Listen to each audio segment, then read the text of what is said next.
အားလုံးပဲမင်္ဂလာပါဒါတနင်္လာနေ့နေ့လယ်စာလေးပါခင်ဗျာအားလုံးပဲထမင်းစားကြပါအောင်နော်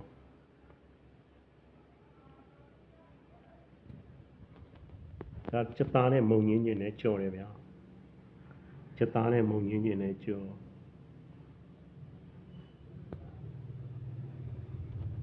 ဒါတော့ကျွန်တော်ကလဘဲရွက်လေ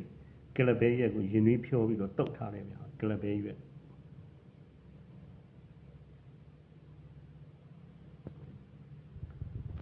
ဒါတော့အညာအစားစားပေါ့ဗျာတော့ပုံကြီးဟိုပါပေါ့ဗျာနှစ်မှတ်ချင်းတုတ်ဗျာနှစ်မှတ်ချင်းတုတ်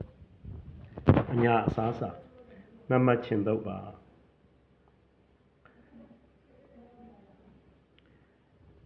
ဒါတော့စက်သားနဲ့ဗျာဒီမှာစက်သားနဲ့ကျွန်တော်တို့တင်မောဒီအစိမ်းနဲ့အရီတော်လေးချက်ထားဗျာချိုးတော့ပဲစက်တပြုံးလို့ပုံစံမျိုးဗျာစက်သားနဲ့တင်မောဒီအစိမ်းနဲ့ကိုအရီတော်လေးချက်ထားကဲအားလုံးပဲထမင်းစားကြပါအောင်နော်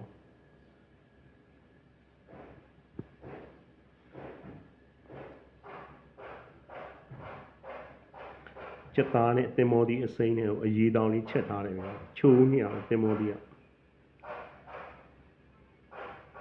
ဒါတော့နှစ်မှတ်ချင်းတုတ်ပါ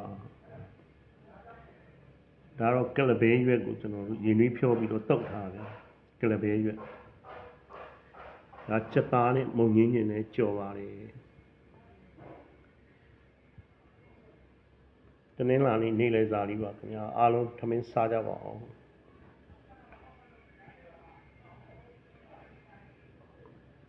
ကျွန်တော်ဗီဒီယိုကိုအဆုံးထိကြည့်ပေးကြတဲ့တယောက်ချင်းစီတိုင်းကိုလည်းကျေးဇူးအထူးတင်ပါတယ်ဗျာကျွန်တော်တို့နောက်ဗီဒီယိုတွေမှာပြန်တွေ့ပါမယ်